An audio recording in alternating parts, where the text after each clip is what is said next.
Chapter 5, Exercise 2.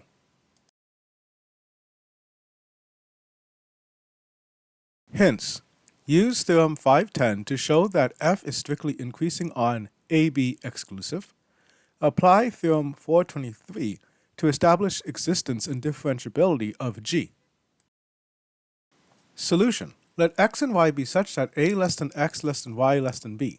By theorem 510, f of y minus f of x equals f prime of xi times y minus x for some xi in xy exclusive.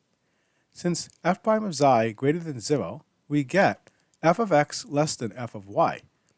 Therefore, f is strictly increasing. In particular, f is 1-to-1 on AB exclusive.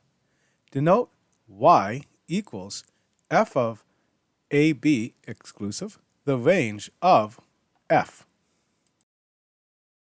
Let C equal infimum y, D equal supremum y. If a less than u less than x less than v less than b, then f of u less than f of x less than f of v.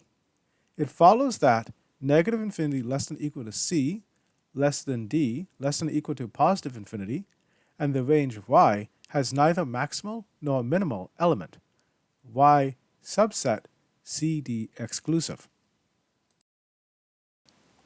If y element CD exclusive, then definition 1.8, f of u less than y less than f of v for some uv in AB exclusive. Theorem 423 implies that y element y. We have proved that the range of f is an interval CD exclusive. Let G CD to AB be the inverse of f. Consider y equals f of x element CD exclusive. Let epsilon element 0, 1 exclusive, and choose alpha element of 0 to minimum of f prime of x over 2 or epsilon f prime of x squared over 2. By definition 5.1 of derivative, there exists gamma greater than 0 such that absolute value f of t minus f of x minus t minus x f prime of x less than or equal to alpha absolute value t minus x whenever t element of AB exclusive, absolute value t minus x less than gamma. Consider points uv in AB exclusive such that x minus gamma less than u less than x less than v less than x plus gamma. Put delta equals minimum of f of x minus f of u or f of v minus f of x, so that y minus delta to y plus delta subset f of u f of v. Let absolute value s minus y less than delta. Put t equals g of s so that f of t equals s. Since f of u less than f of t less than f of v, we deduce t element of uv subset x minus gamma to x plus gamma. By the choice of gamma, absolute value f of t minus f of x minus t minus x times f prime of x less than or equal to alpha absolute value t minus x or absolute value s minus y minus g of s minus g of y times f prime of x less than or equal to alpha absolute value g of s minus g of y. Using inequality alpha less than f prime of x over 2, we estimate absolute value g of s minus g of y equals absolute value g of s minus g of y times f prime of x all over f prime of x less than or equal to absolute value s minus y plus absolute value s minus y minus g of s minus g of y times f prime of x all over f prime of x less than or equal to absolute value s minus y all over f prime of x plus alpha over f prime of x times absolute value g of s minus g of y less than or equal to absolute value s minus y all over f prime of x plus half absolute value g of s minus g of y.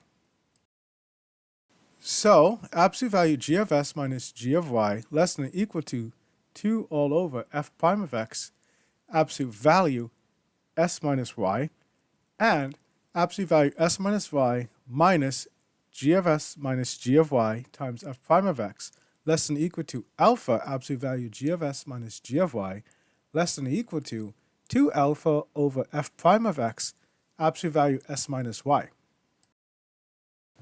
Absolute value g of s minus g of y minus s minus y times 1 over f prime of x less than or equal to 2 alpha over f prime of x squared absolute value s minus y less than epsilon absolute value s minus y. We have proved that limit as s to y g of s minus g of y all over s minus y equals 1 over f prime of x. That is, the derivative of g prime of f of x exists and is equal to 1 over f prime of x. Comments: if f prime of x less than 0 in AB exclusive, then the function f is strictly decreasing. There exists the inverse function g, and g prime of f of x equals 1 over f prime of x.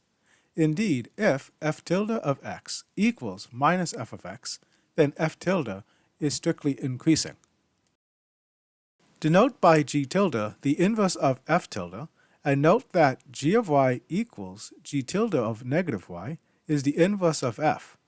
Further, g prime of f of x equals negative g tilde prime of minus f of x equals minus 1 over minus f prime of x equals 1 over f prime of x. The expression for the derivative of g can be formally obtained by differentiating the identity g of f of x equals x, theorem 5.5. However, it must be proved at first that g is differentiable. Assume that f prime of x does not equal 0 and that f prime is continuous at x. Then f prime preserves the sign in some neighborhood nr of x, and the inverse function exists for the restriction of f on nr x. The result of this exercise is known as the inverse function theorem. With the proper definition of a derivative of rk valued functions of k variables, it can be generalized to functions f a to rk, a subset rk. Use theorem 9.24. The inverse function theorem in R has a clear geometric interpretation. Consider the xy plane and a differentiable function f ab exclusive to R with f prime of x greater than 0, x element a to b exclusive. The graph of the inverse function g, cd exclusive to R, is the reflection of the graph of f with respect to the line y equals x. Let y0 equal f of x0. From a geometric point of view, the derivative of f prime of x0 is the slope of the tangent line to the graph of f at the point x0, y0. That is, f prime of x0 equals tangent alpha, where alpha is the angle between the tangent line to the graph of f at the point x0 and x-axis. It follows that the angle between the tangent line to the graph of g and the point y0 and x-axis equals pi over 2 minus alpha, and g prime of y0 equals tangent pi over 2 minus alpha equals cotangent alpha. We deduce f prime of x0 g prime of y0 equals tangent alpha cotan alpha equals 1. Slopes of a function f and its inverse. Thanks for watching.